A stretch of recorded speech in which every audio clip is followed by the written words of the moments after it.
ऐतिहासिक विवेचना में आज डॉक्टर राम मनोहर लोहिया की कहानी।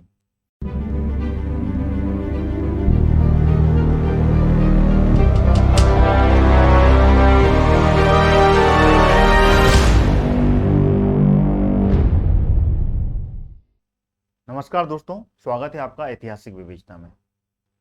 डॉक्टर राम मनोहर लोहिया का जन्म 23 मार्च 1910 को अकबरपुर फैजाबाद उत्तर प्रदेश में हुआ था। मृत्यु 12 अक्टूबर 1967 को नई दिल्ली में हुई थी। डॉक्टर राम मनोहर लोहिया भारत के स्वतंत्रता संग्राम सेनानी, प्रखर चिंतक और समाजवादी राजनेता थे। डॉक्टर राम मनोहर लोहिया को भारत एक अजय योद्धा और महान विचारक के रूप में देखता है। देश की राजनीति में स्वतंत्रता आंदोलन के दौरान और स्वतंत्रता के बाद ऐसे कई नेता हुए जिन्होंने अपने दम पर शासन का रुख बदल दिया, जिनमें से एक थे डॉक्टर राम मनोहर लोहिया।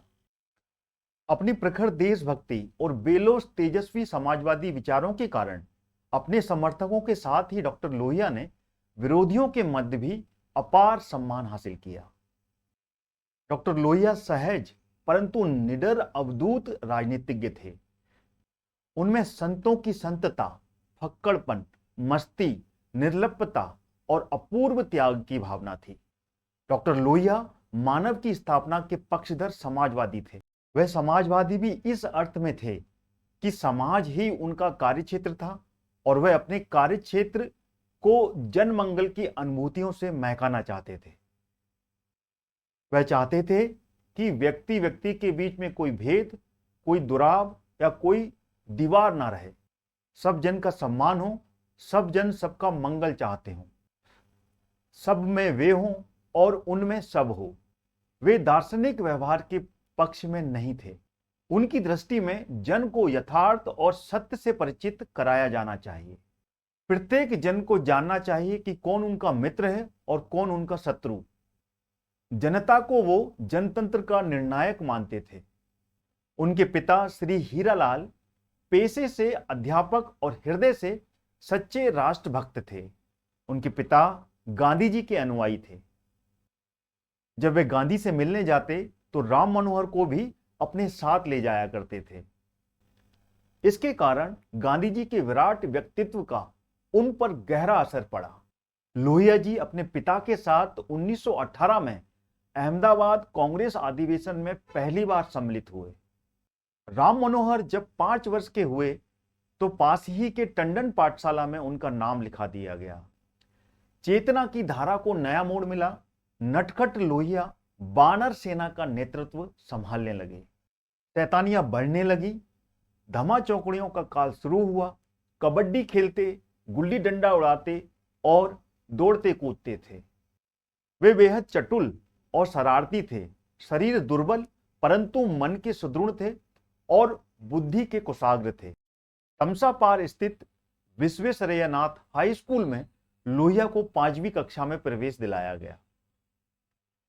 टंडन पाठशाला की अपेक्षा यहां की दुनिया अधिक चमत्कारपूर्ण और आकर्षक थी। यहां उन्होंने अलगोजा बजाना सीखा। राम मनोहर का तीसरा स्कूल मारवाड़ी विद्यालय था।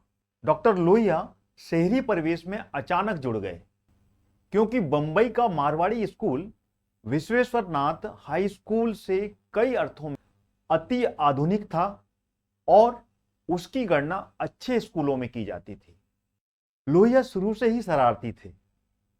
इसके साथ ही वे प्रतिभा संपन्न तथा माधवी भी थे। उसका फल यह हुआ कि वे सदैव ही अध्यापकों के चहेते रहे।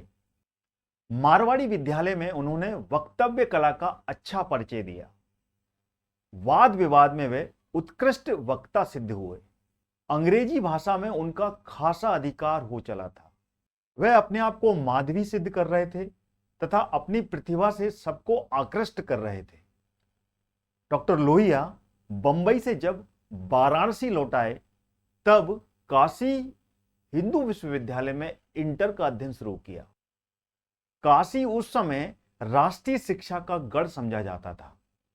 सन 1927 ईस्वी में वहां से उन्होंने इंटर की परीक्षा उत्तीर्ण की। इंटर पास करने के बाद सन 1927 में लोहिया कलकत्ता आ गए। उन्होंने सेंट जेवियर्स तथा स्कॉटिश चर्च जैसे ख्यातिमान महाविद्यालयों को छोड़ विद्यासागर महाविद्यालय में प्रवेश लिया था, जो उस समय भेड़ों की सराय के नाम से जाना जाता था। लेकिन इस कॉलेज के प्राचार्य राष्ट्रीय विचारधारा से समृद्ध थे और लोहिया राष्ट्रीय विचारधारा के पूर्णतः समर्थक थे।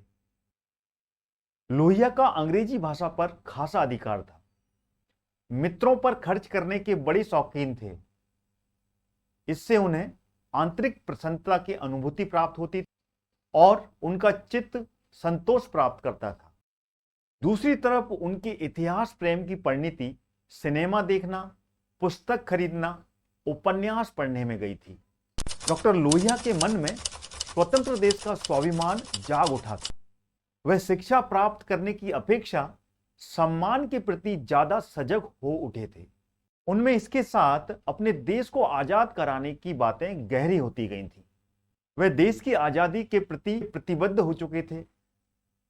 इन्हीं कारणों से लोहिया बर्लिन के लिए रवाना हो गए। वहां उन्होंने बर्लिन के हुबोल्ट विश्वविद्यालय में प्रवेश लिया। उस वक्त विश्वविख्यात अर्थशास्त्री प्रोफेसर बर्नर जोबार्ट उसी विश्वविद्यालय में थे। लोहिया ने उनको ही अपना निर्देशक और परीक्षक चुना। लोहिया बर्लिन तो आ गए, परंतु अभी बर्नर जोबार्ट के सामने साक्षात्कार हेतु प्रस्तुत होना शेष था।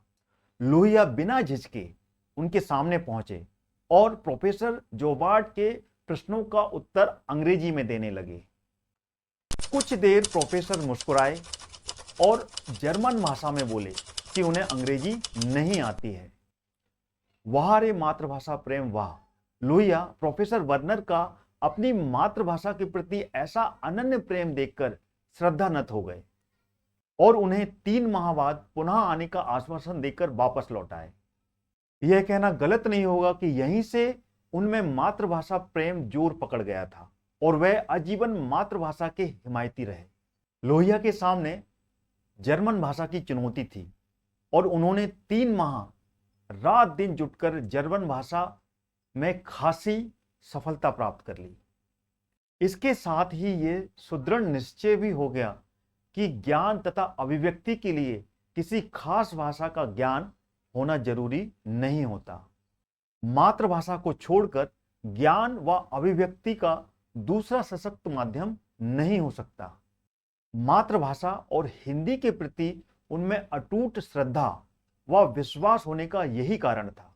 वे कलकत्ता में अध्ययन करते हुए भी हिंदी में बातचीत करना अधिक पसंद करते थे। अधकचरी भाषा के फैशन परस्त लोगों को वो खूब आड़े हाथों लेते थे। 3 माह बाद जब प्रोफेसर बर्नर से मिले तब वे लोहिया के जर्मन भाषा के ज्ञान से परिचय पाकर मुग्ध हो गए और लोहिया धरती के नमक शीर्षक से शोध प्रबंधन लिखने में जुट गए। 4 साल बाद लोहिया जर्मनी से डॉक्टर बनकर लौटे। वह अपनी मातृभूमि एक लंबे अरसे के बाद लौटे। कितनी अनगिनत स्मृतियों ने उन्हें जकड़ लिया था और कितना कुछ सामने करने को था। वह मन ही मन अपनी प्यारी धरती मां को नमस्कार करके जहाज से उतर आए। लोहिया जी अर्थशास्त्र में पीएचडी करके लौटे थे। लोहिया कलम के धनी थे। प्रतिभा की धार और विद्वता ही उनकी पूंजी थी। वह सीधे मद्रास से प्रकाशित होने वाली अंग्रेजी पत्र हिंदू के कार्यालय पहुंचे। उन्हें वहां संपादक तो नहीं मिले, लेकिन सह संपादक मिले। लोहिया जी ने अपना परिचय दिया और लेख लिखकर देने का कारण बताया। उन्होंने वहां बैठकर लेख लिख डाला और उसके लिए पारिश्रमिक रूप में 25 रुपए प्राप्त किए। इसके बाद लोहिया कलकत्ता आ गए। वहां अपने पिता से मिले, अपने चाचा राजकुमार के घर गए। लोहिया को अपने चाचा से मालूम पड़ा उनके पिता कारोबार बंद कर सारा समय कांग्रेस को देने लगे हैं। लंबी जेल यात्रा भी कराए हैं। आजकल बड़ा बाजार को उन्होंने अपना कार्यक्षेत्र बना रखा है। चरखा समिति बना डाली है। वह हिंदी प्रचारक पुस्तकालय में भी बैठते हैं। हिंदू मुसलमान के भेदभाव को दूर करने के लिए कौमी बाल्टी छोड़ रखी है। उनकी दृष्टि में वह बाल्टी हिंदू मुसलमान एकता का प्रतीक है, क्योंकि दोनों ही उससे पानी पीते थे। लोहिया ने पाया कलकत्ता पहले से अधिक गरीब हो गया है, बेकारी बढ़ी है, सब कुछ अनबदला सा पथरा कर ठहर गया है। उनकी आंखों के सामने एकदम जवान होती भिखारिन के कंपित होठ सा निखिल का वैभव में आभाव उनके सामने ठिठुरता हुआ खुला पड़ा था, सन्नाटा ताने। उधर समूचे देश में राजनीतिक अस्थिरता थी, सत्याग्रह में थकावट उतर आई थी, जंगल की साए साए हवा तैर रही थी। गांधी जी गोलमेज सम्मेलन के असफल होने पर लौटे ही थे, गिरफ्तार कर लिए गए। नेहरू जी और सरदार पटेल जेल के अंदर थे, खान अब्दुल गफ्फार खां बर्मा जेल में थे और तत्कालीन वायसराय वेलिंगटन ने संकल्प ले रखा था कि वे कांग्रेस का आंदोलन 6 सप्ताह के अंदर खत्म करवा देंगे। लोहिया जी की चिंतन धारा कभी देश काल की सीमा की बंदी नहीं रही। विश्व की रचना और विकास के बारे में उनकी अनोखी और अद्वितीय दृष्टि थी, इसलिए उन्होंने सदा ही विश्व नागरिकता का सपना देखा था। वह मानव को मात्र देश का नहीं बल्कि विश्व का नागरिक मानते थे। उनकी चाह थी कि एक देश से दूसरे देश आने जाने के लिए किसी तरीके की कानूनी रुकावट ना हो और संपूर्ण पृथ्वी के किसी भी कोने को अपना मानकर कभी भी कहीं भी आ जा सकने के लिए पूरी तरह आजाद हो। लोहिया एक नई सभ्यता और संस्कृति के दृष्टा और निर्माता थे, लेकिन आधुनिक युग उनके दर्शन की अपेक्षा नहीं कर सका। वह उन्हें पूरी तरह आत्मसात भी नहीं कर सका। वह अपनी प्रखरता, ओजस्विता, मौलिकता, विस्तार और व्यापक गुणों के कारण अधिकांश लोगों की पकड़ से बाहर रहे। इसका एक कारण है, जो लोग लोहिया के विचारों को ऊपरी सतह ढंग से ग्रहण करना चाहते थे, उनके लिए लोहिया बहुत भारी पड़ते थे। गहरी दृष्टि से ही लोहिया के विचारों, कथनों और कर्मों के भीतर के उस सूत्र को पकड़ा जा सकता था। जो सूत्र लोहिया विचार की विशेषता है, वही सूत्र ही तो उनकी विचार पद्धति है। लोहिया ने मार्क्सवाद और गांधीवाद को मूल रूप में समझा और दोनों को अधूरा पाया, क्योंकि इतिहास की गति ने दोनों को छोड़ दिया था। दोनों के महत्व मात्र योगीन हैं। लोहिया की दृष्टि में मार्क्स पश्चिम के तथा गांधी पूर्व के प्रतीक हैं और लोहिया पश्चिम पूर्व की खाई पाटना चाहते थे। मानवता की दृष्टि से वे पूर्व पश्चिम, काले गोरे, अमीर गरीब, छोटे बड़े राष्ट्र व नर नारी के बीच की दूरी मिटाना चाहते थे। 1942 में जब भारत छोड़ो आंदोलन की शुरुआत की, तब कांग्रेस के सभी दिग्गज नेताओं ने उन्हें कहा कि इस समय दूसरे महायुद्ध के दौरान हमें अंग्रेजों की शक्ति बढ़ाने की कोशिश की तो हम फांसीवाद के पक्षधर माने जाएंगे। लेकिन गांधी जी नहीं माने। डॉक्टर लोहिया को गांधी जी का यह फैसला पसंद आया और वो भारत छोड़ो आंदोलन में कूद पड़े। अगस्त क्रांति का चक्र परिवर्तन हो चला। डॉक्टर लोहिया अंग्रेजों को चकमा देकर गिरफ्तारी से बच निकले।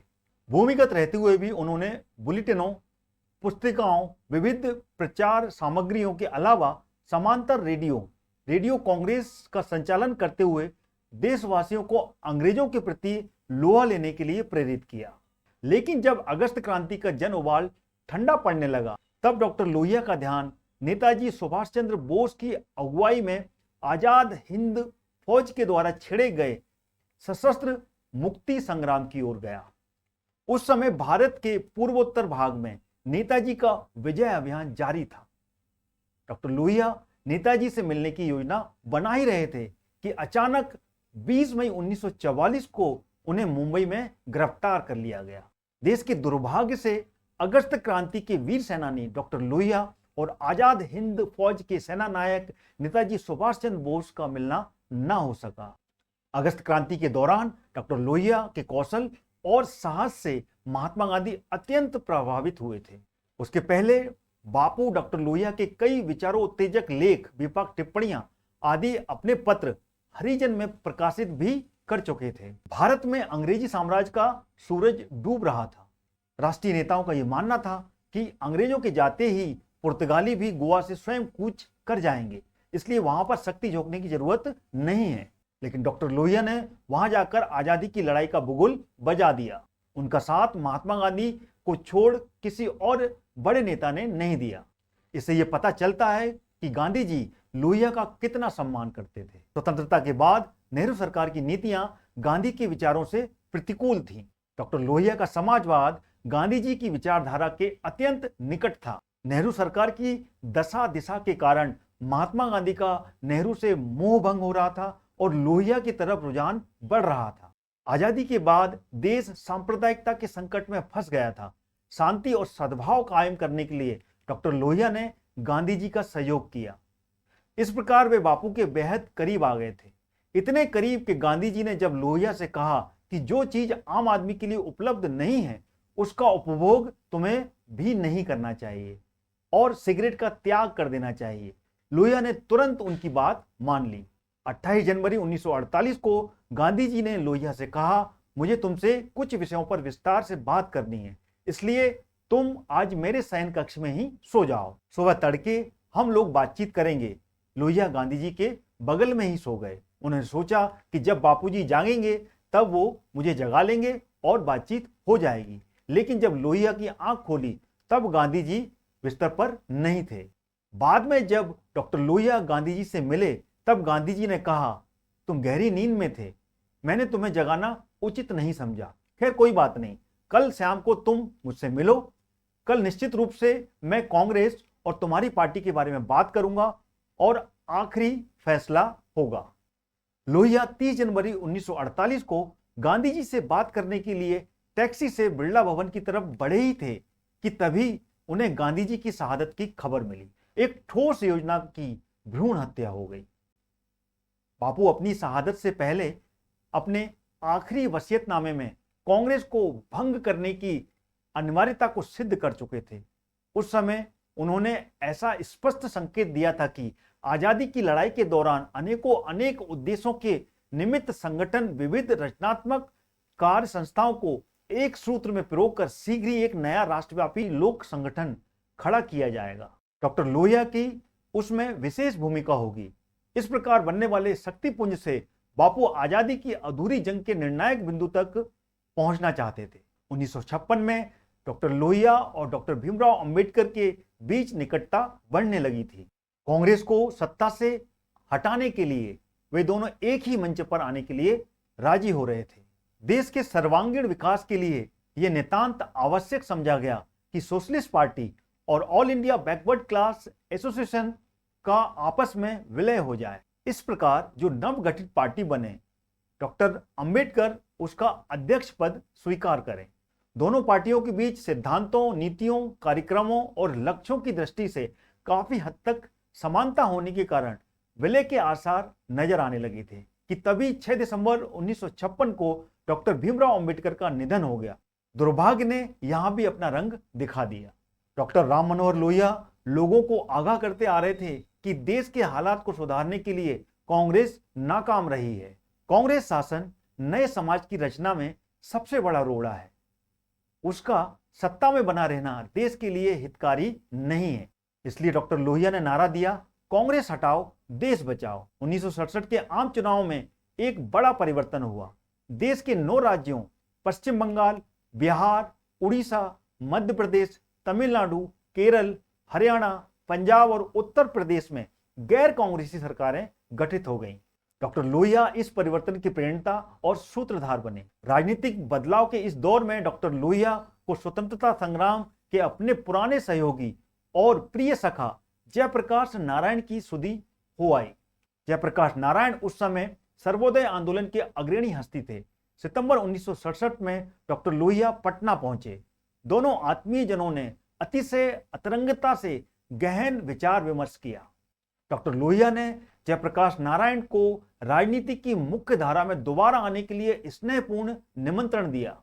लोहिया के मनाने पर जयप्रकाश नारायण राजी भी हो गए, लेकिन इस बार कालचक्र ने डॉक्टर लोहिया को ही अपना ग्रास बना लिया और 12 अक्टूबर 1967 को उनके निधन का समाचार से देश उदास हो गया। लोहिया को भारतीय संस्कृति से न केवल अधम प्रेम था, बल्कि देश की आत्मा को उन जैसा हृदय गम करने वाला दूसरा कोई नमूना भी नहीं मिलेगा। समाजवाद की यूरोपीय सीमाओं और आध्यात्मिकता की राष्ट्रीय सीमाओं को तोड़कर उन्होंने एक विश्व दृष्टि विकसित की। उनका विश्वास था कि पश्चिमी विज्ञान और भारतीय अध्यात्म का असली व सच्चा मेल तभी हो सकता है जब दोनों को इस प्रकार संशोधित किया जाए कि वह एक दूसरे के पूरक बनने में समर्थ हो सकें। भारत माता से लोहिया की मांग थी, हे भारत माता, हमें शिव का मस्तिष्क और उन्मुक्त हृदय के साथ साथ जीवन की मर्यादा से रचो। वास्तव में ये एक साथ एक विश्व व्यक्तित्व की मांग है। इससे ही उनके मस्तिष्क और हृदय को टटोला जा सकता है। आज के ऐतिहासिक विवेचना के अंक में इतना ही। अगले अंक में फिर मिलेंगे। तब तक के लिए जय हिंद, जय भारत।